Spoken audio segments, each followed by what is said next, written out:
seperti seorang ibu yang bersedih kehilangan anaknya. Dia berkeliling naik kuda, memanggil para muslim untuk berjihad membebaskan Yerusalem. Dia berteriak dan berseru pada orang-orang, "Wahai para muslim, demi Islam, untuk Islam." Air mata kesedihan selalu di kelopak matanya. Ini karena Yerusalem berada di bawah kekuasaan.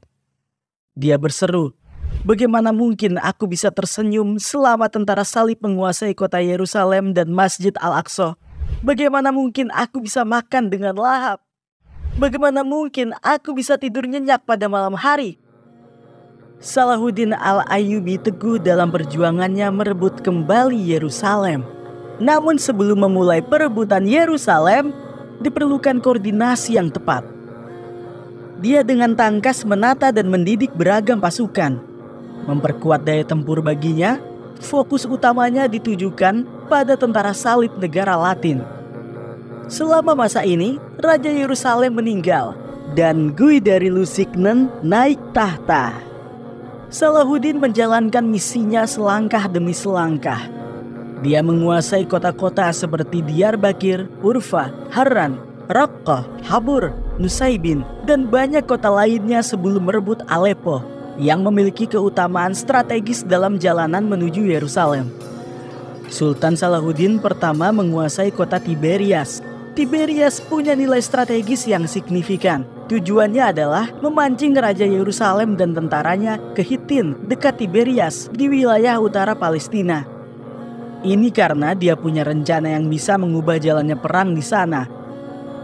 Hittin terkenal dengan sumur airnya. Sultan Salahuddin terlebih dahulu mengendalikan sumur air yang mengarah ke Hittin dan mengisinya dengan pasir dan batu, sehingga air sumur tidak bisa dipakai. Saat raja dan tentaranya tiba di Hittin, mereka terkejut melihat sumur-sumur kosong tidak ada air. Seluruh pasukan tentara terpaksa berperang dalam keadaan dehidrasi dan letih di bawah terik matahari padang pasir. Perang Hittin terjadi pada 4 Juli 1187. Pada peperangan ini, Salahuddin menang melawan pasukan tentara salib yang dipimpin oleh Raja Yerusalem, Guy dari Lusignan. Setelah kemenangan ini, Salahuddin dengan cepat memulai operasi penaklukan. Kekalahan besar yang diderita tentara salib membuat para muslim menguasai hampir seluruh kerajaan Yerusalem. Mereka menguasai berbagai benteng termasuk Akka, Tiberias, Askalon, Nablus, Ramlah, dan Gaza. Dalam beberapa minggu, 52 kota besar dan kecil berhasil dikuasai dan akhirnya tiba waktunya untuk Yerusalem. Pada 20 September 1187, Sultan Salahuddin mengepung Yerusalem. Ketapel tempur menggempur dinding kota. Tidak lama, dinding di sisi sebelah utara runtuh. Ketapel tempur dipindahkan ke sana. Setelah itu dinding hancur sepenuhnya.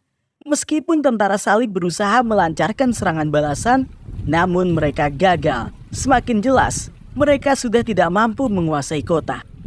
Mereka minta diberikan jalur aman dengan menawarkan tebusan untuk nyawa mereka, pelestarian pangan, rumah-rumah tidak dirusak, dan dibebaskannya tawanan muslim.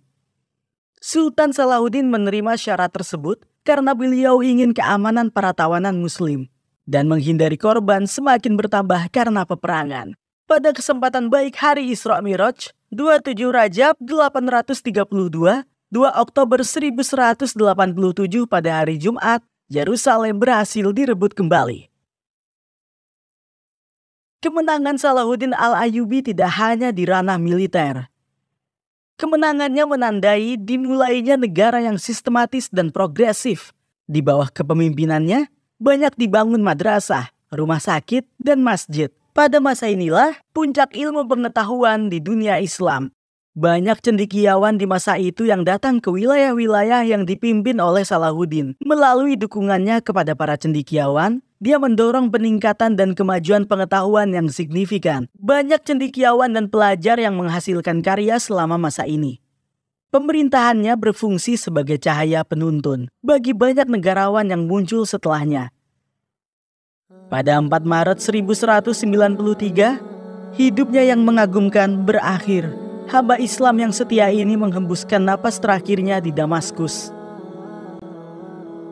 Berdasarkan surat wasiatnya, setelah dia meninggal, kain kafannya diikatkan ke tombak dan dibawa ke hadapan masyarakat, beserta kata-kata ini yang menggema di seluruh jalanan Damaskus. Wahai para muslim, wahai masyarakat, penakluk Mesir, Yaman, Suriah, Palestina, Yerusalem, Sultan Salahuddin tidak mengambil apapun dari dunia ini kecuali kain kafan ini. Jadikan ini sebagai pelajaran dan jangan terperdaya oleh dunia.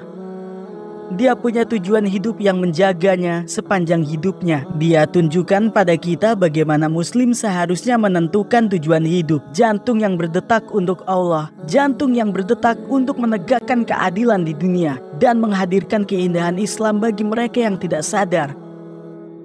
Yerusalem berhasil direbut kembali oleh dia yang teguh. Lalu mengapa tidak untuk kita? Karena kita perlu memperbaiki diri terlebih dahulu. Hidup kita hanya fokus pada dunia ini. Impian kita hanya impian duniawi. Dan tujuan kita hanya tujuan dunia. Kita jujur saja, banyak dari kita yang hanya memikirkan kenyamanan diri sendiri. Kita perlu memeriksa diri kita sendiri dan miliki hati hanya untuk Allah. Kita perlu punya tujuan yang tinggi untuk Islam. Ingatlah, sama seperti Sultan Salahuddin yang agung, suatu hari tubuh kita akan dibungkus kain kafan. Dan dengan kain kafan itu kita tidak akan membawa apapun.